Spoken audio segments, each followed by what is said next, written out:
Willkommen. Welcome back to the channel. My name is Sean Huggins, and this is React with Hugs. Thank you so much for being here. Today, we are back with Feli from Germany, and this is 25 German words the world keeps saying wrong. We got all kinds of words here, 25 to be exact, so this should be fun. This should be interesting. Let's see if me learning German from YouTube is paying off. Let's see if I can get any of these correct or not. Los geht's. How do you pronounce this word? Or this? Hefeweizen. Or this? Most people here in the US and many other parts of the world pronounce these very differently from how we Ein Hefe bitte. I know that one. That's all I need to know. say them in the Ein original Hefe German. bitte. And I, as the German in the room, often get asked what the correct pronunciation is. So let's get into it. Ooh! Hello, servus, and welcome back to my YouTube Hello. channel. My name is Feli. I'm originally from Munich, Germany, but I've been living here in Cincinnati, Ohio since 2016.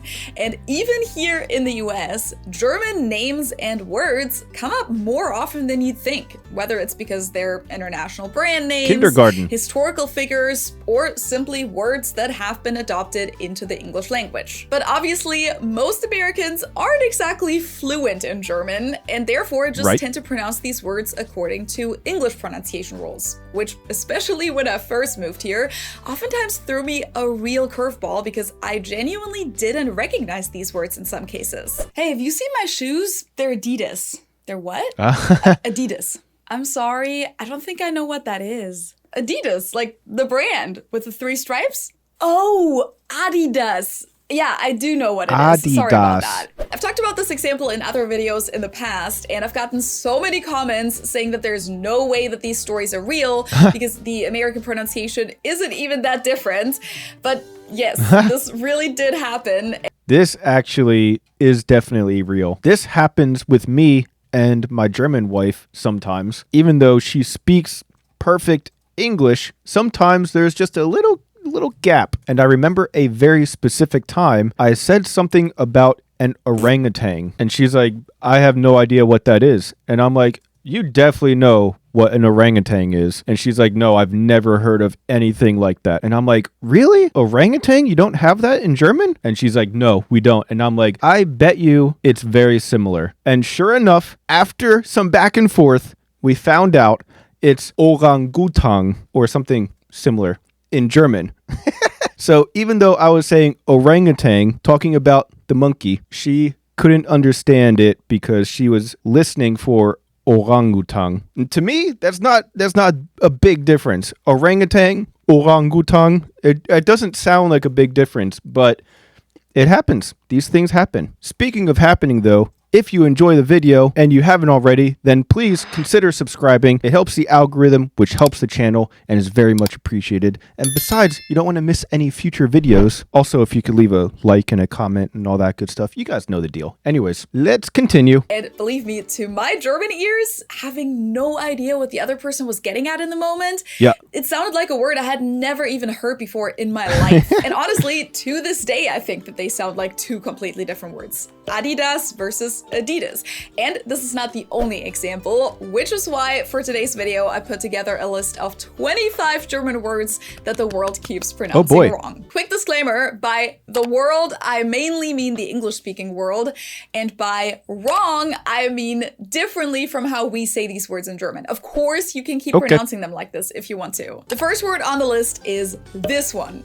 How do you pronounce this? Most people here in the US say Hefeweizen or Hefeweizen maybe. Well, in German, we pronounce this word Hefeweizen. Hefe translates to yeast, and Weizen means wheat, so this literally just means yeast wheat, but it generally refers to a wheat beer, you know, one of these. A lot of Germans also call these Weizenbier, or sometimes just Weizen, so just wheat, or in Bavaria, we call them Weissbier, which translates to white beer. But to get back to Hefeweizen, for English native speakers, the tricky parts here are the W, which in German is pronounced like an English V sound, v, and the Z is pronounced like a TS sound. So we say Weizen. Weizen. And Hefe has that E sound that I also have in my name, Feli, which doesn't really exist in English, unfortunately, but that's okay. If you get Weizen right, you're already 10 steps closer to how we say this in Germany. Now, as I said earlier, you're obviously allowed to keep saying Hefeweizen if you want to, but just a heads up, if you're ever in Germany and try to order it like that, they might not understand what you're saying right away. Let's stay on the topic of beer because the next word is this one. Most Americans pronounce this as Stein, and it refers to a beer mug. In German, this word is pronounced Stein. ST at the beginning of a word always turns the S into a sh sound in German. And in German, this word actually means stone or rock. So if you go to a German beer garden and ask for a Stein, you're probably not gonna get what you're looking for. We usually call these a Bierkrug, or if it's a 1 liter size, it can also be a Maßkrug, especially in Bavaria. So when in doubt, it's safer to just ask for a beer mug or just for a glass in Germany. Or ein halbe. But either way, this word is pronounced Stein. You can get these on felifromgermany.com, by the way. This word also causes a lot of confusion when it's part of a last name, as in this one, or even this one. There always seems to be a lot of confusion about whether it's pronounced Stein or Steen. And while everyone gets to decide for themselves how they want their last name pronounced, of course, in German, it would always be Stein, or, well, Stein if it's in English, but EI is pronounced I. The confusion here probably comes from the fact that we also have the letter combination of IE in a lot of words, and that one's pronounced as E. You can find this in the word Diesel or Wiener, for example, which is what we call a hot dog sausage. Wiener! When I used to teach German, I always said that if you can't remember which is which, just look at the second letter of the combination, and the way that that one is pronounced in English, that's how this letter combo is pronounced. So EI ends on I and is therefore pronounced I. Interesting. While IE ends it's in opposite E and is therefore in English. E. I know. Cool. Genius mnemonic device. Thank you very much. In German, his name is pronounced Albert Einstein, and the band is called Rammstein, not Ramstein, as many people believe. But then again, many of those names here in the US have also been Americanized over the years, so this name is commonly pronounced as Harvey Weinstein, for example. A lot of last names that end in Stein are traditionally Jewish, by the way, but some are also just German. Okay, we're going from beer to food and to this word. How do you say this? Most Americans say Bratwurst, or sometimes it's also shortened to just Brat. In German, we say Bratwurst. Bratwurst. Wurst meaning sausage, and Brat is short for bread. braten, which means to fry or to roast. But if you go to Germany and ask for a Brat, again, most people will just look at you all confused because we don't shorten it like that. If anything, you would shorten it as Wurst, but usually people just say Bratwurst. And we're going back to beer one more time before moving on to some more sophisticated historical words. Usually I hear this word pronounced as Hofbrauhaus here in the US, which granted isn't too far off. In German, the word Hof is pronounced with a long O, and then Bräu is pronounced like this, and you don't need to... I was very off on this one. Hofbräuhaus. Be able to do the German R, even if you just say Bräu, you're closer to the original. And then Haus is house. That's easy. So Hofbräuhaus. Hofbräuhaus. Dang, I was really off on that one. Hof means court or royal, and Bräu means brew, by the way, because this brewery was quite literally founded as the Royal Court Brewery by the Bavarian Duke Wilhelm V in Munich in the year 1589. To this day, Hofbräuhaus is a big beer hall and one of Munich's most popular tourist attractions. That's cool. And the Hofbräu beer is exported all over the world. Hofbräuhaus also has a few franchise locations across the world, one of them being right here next to Cincinnati in Newport, Kentucky. Okay, getting a little more serious. I'm sure most of you have read this book, or at least heard of it, The Diary of a Young Girl, or also commonly referred to as The Diary of Anne Frank. But she was born in Frankfurt, Germany, and then fled to the Netherlands with her family when she was 4, and both in German and Dutch, her name is actually pronounced Anne Frank. Whoa. Anne Frank. Anne Frank. Oh. Okay. So instead of it just being one syllable, Anne, it's 2 syllables, Anne, and then the last name just has the German A vowel. Anne Frank. Okay, we're gonna stay on the topic of Anne names Frank. for a bit. The next one belongs to this person. Yep, that's Germany's former chancellor, who was in office for a total of 16 years. In English, she's usually referred to as Merkel, or when people say the full name, I think it's either Angela Merkel, or some people say like Angela Merkel. In German, it's pronounced Merkel. Angela Merkel. Oh, Angela I was Merkel. close. This one isn't too far off, but I do feel like there's a significant difference between Merkel and Merkel. And Germany's chancellor-to-be, probably, is called Friedrich Merz. Friedrich Merz. Again, the Z is pronounced like a TS, so it's not Merz or Merz, but Merz. Okay. Friedrich Merz. Okay, now we're jumping to a whole different time era and profession, and I know that you guys all know who this is. Beethoven, right? Well, he himself would have said his name as Ludwig van Beethoven. The V in his name is pronounced the same as an F sound. Beethoven. What's interesting is that even though he was born in the German city Ludwig van Beethoven. Oh, Ludwig van Beethoven. of Bonn, his name isn't von Beethoven, which would be the German version, but van Beethoven, which is Dutch and goes back to his family being Flemish. His grandfather was from Mechelen, which is in the Flemish region of Belgium. And even though you would assume so, given his name, Beethoven was actually not a noble, by the way. Another famous composer from Germany is this guy. Now, you might not recognize him as quickly as you did Beethoven, but I'm sure you've heard of him before, because this is... and it's not pronounced Johann Sebastian Bach. Bach, but Johann Sebastian Bach. Granted, the dude, CH I was sound so in the back close of the there. throat is one of the hardest sounds we have in the German language. Okay, let me everyone listen. All you Germans out there, listen and let me know how I do with the ending here, the CH. Johann Sebastian Bach. I feel like that was not too bad. So nobody will expect you to be able to say this correctly, but I did want to point it out at least, because when I hear Bach, my first thought will probably be this, or this, and not necessarily this guy. Aside from it being his last name, the word Bach also means creek, by the way. Der Bach. And when Johann Sebastian Bach passed away in 1750, this guy was just a 1-year-old baby, but he'd grow up to be one of the most influential German writers in history. Do you know who I'm talking about? Yes, him. Goethe.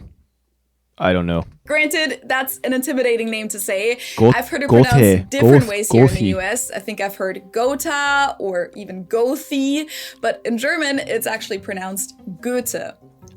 Goethe? Oh mein Gott. Gottes Will. I would never have gotten that one. Goethe.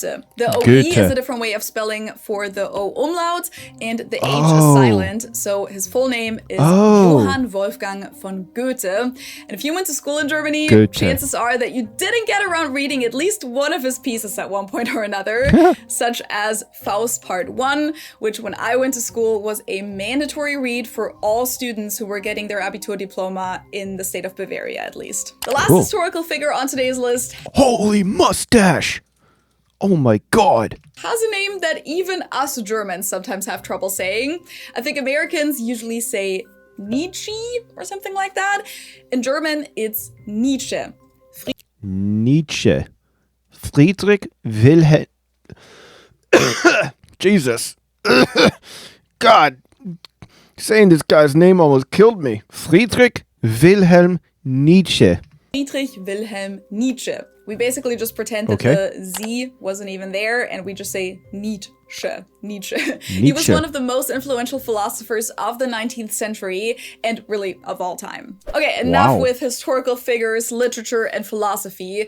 Let's get back to the real important things in life. Puppies. So what type of breed is this dog? Oh God. The correct answer is... and this is... Dachshund. Dachshund. Is a German word, clearly. However, when I first heard this spoken out loud... in English we say dachshund, I think, which doesn't actually make any sense to me now that I see how you spell it. But usually I refer to these as wiener dogs because they look like little hot dogs. Here in the US, I wouldn't have recognized this for the life of me. I didn't even know people were saying something in German because this word is pronounced Dachshund or Dachshund even, while in Germany it would be Dachshund, which consists of the words Dachs, meaning badger, and Hund, which is dog. So they're literally badger dogs because dude, these were bred to fight badgers? That's badass. They actually used to hunt badgers back in the day. Damn. What's funny though is that in modern day German, we don't even use the word Dachshund. Instead, we call this breed Dackel. In English, they're also colloquially referred to as wiener dogs or sausage dogs sometimes. Yeah. Oh, come on, you're eating like a Neanderthal. As we all know, Neanderthals were the human species that existed before Homo sapiens, which is what we are. But did you know that Neanderthals were named after a valley in, you guessed it, good old Germany? Because that's where their first fossils were found in the 1850s. Neanderthals are from Germany! Holy crap! Everything makes so much sense now. Neanderthal. Tal meaning valley. Today the word is spelled T-A-L, but back in the day it was spelled T-H-A-L in German, but the H is silent either way. So we say Neanderthal. Neanderthal. And the species is called Neandertaler in German. Neandertaler. And nope, he's not a Neandertaler, but he is the oldest natural mummy in Europe. Is that an alien? What the frick am I looking at? Ötzi. That's how his name is pronounced in German, at least.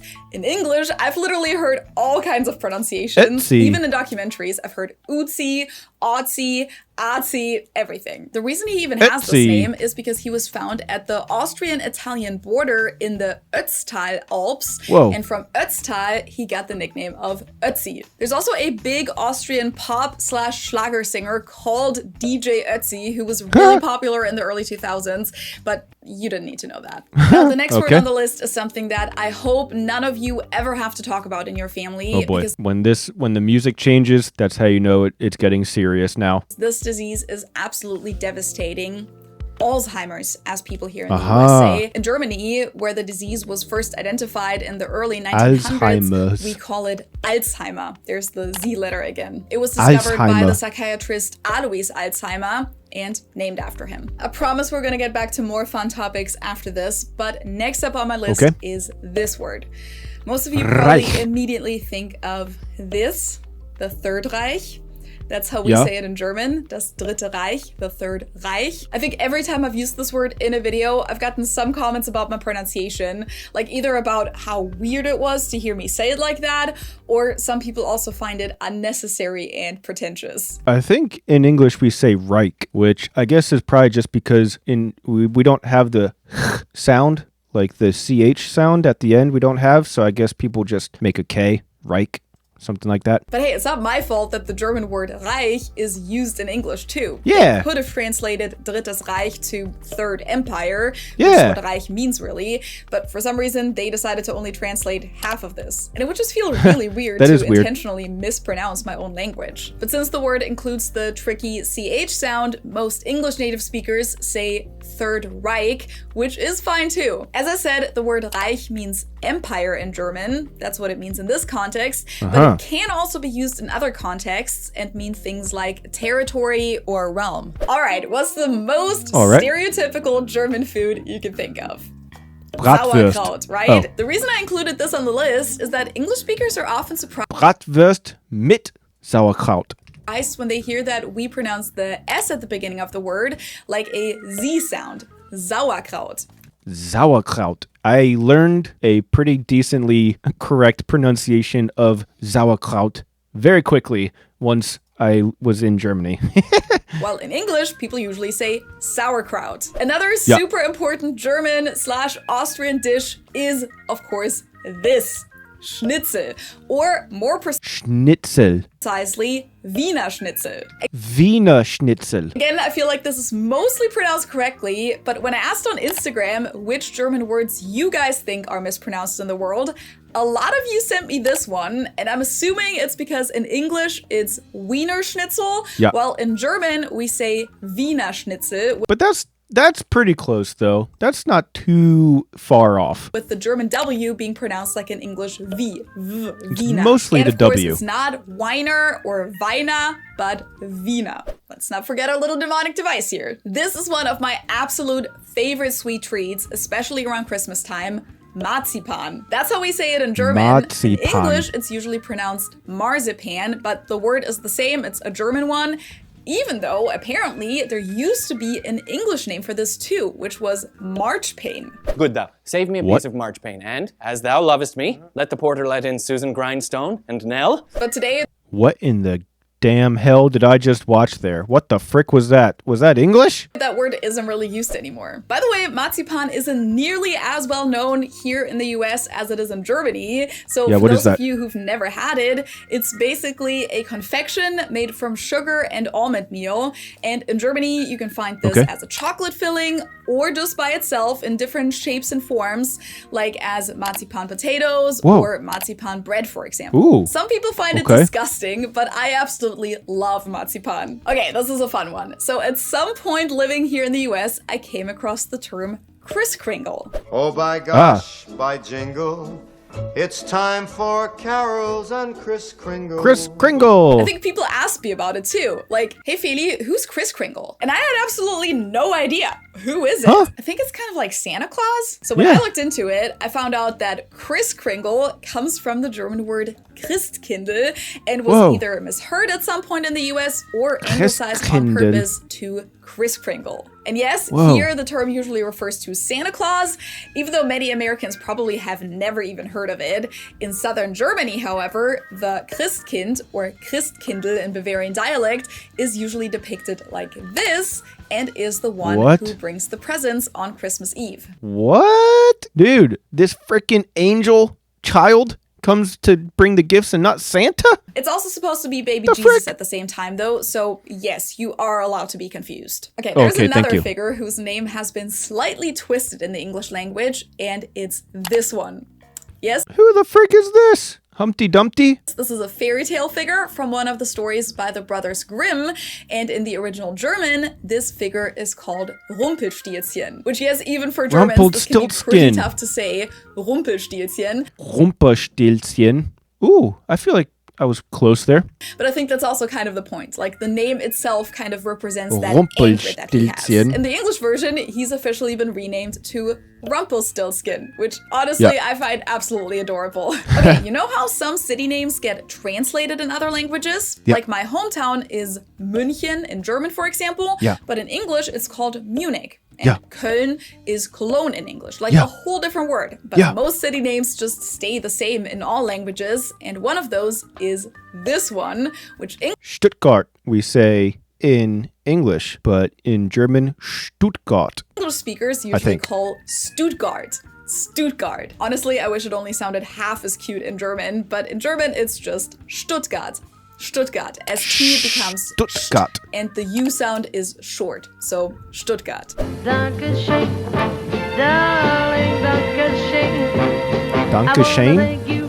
Who is Shane and why are we thanking him? Okay, Wayne Newton is probably responsible for the world mispronouncing this word, and it's not super off, Dankeschön. But it's not so much Danke schön, but more Dankeschön. Dankeschön. Dankeschön. Or if you want to make it easier on yourself, you can also say Danke sehr or simply Danke. Vielen Dank. All of which means thank you. Another German word that I think pretty much everyone has heard of is this one. In English, people usually say Wunderbar. In German, it's Wunderbar. I have never heard that one. It's wunderbar. Wunderbar. And I think the reason it's so well known is that, first of all, it's pretty similar to something like wonderful and therefore easy to understand. It's also just fun to say. But it's also been featured in different international songs, such as this one. Wunderbar, wunderbar. What? What a perfect night for love. What? Or this one. We're all living in America. Oh, what the frick? What? This next word always throws me off when I suddenly hear this in the middle of an intellectual conversation when someone says, you know, it just fit in with the zeitgeist back then. Doch. Because I feel like here it sounds like such a smart foreign word, but my brain just hears a normal, plain old expression. Yeah, it definitely is a little bit more of a fancy word in English, for sure. Which translates to time spirit, by the way. I think it's cool that it was incorporated into the English language like that, but it definitely still catches me by surprise. Last but not least, we got this one. I'm sure many of you Heckler and Koch. Koch? Are more familiar with it than I am. It's a German firearms manufacturer and it's called Heckler und Koch in German. Koch. Heckler und Koch, which Heckler are basically und just two Koch. last names, but Koch also means cook in German. Here in the US, I've mostly heard people say Heckler and Koch, or they just abbreviated it to HK. Now, of course, this isn't the only German brand name that gets mispronounced internationally. I already mentioned Adidas earlier, but there are numerous other major brand names that most people here pronounce wrong, or at least differently than we do in Germany. Nike. But I actually have several dedicated videos about brand names, so be sure to check those out if you haven't seen them yet. I might have to check some of those out. But anyways, though, I'm curious what you guys, the experts, have to say about this video. How did I do with the German pronunciation? Let me know your thoughts. Leave your mustard down in the comment section below. And again, if you enjoy the videos, then consider subscribing. It helps out the channel a lot. Leave a like, leave a comment, all that good stuff. But that being said, that's all the time that I have for today. So thank you guys so much for being here. And as always, I'll see you guys next time. Peace.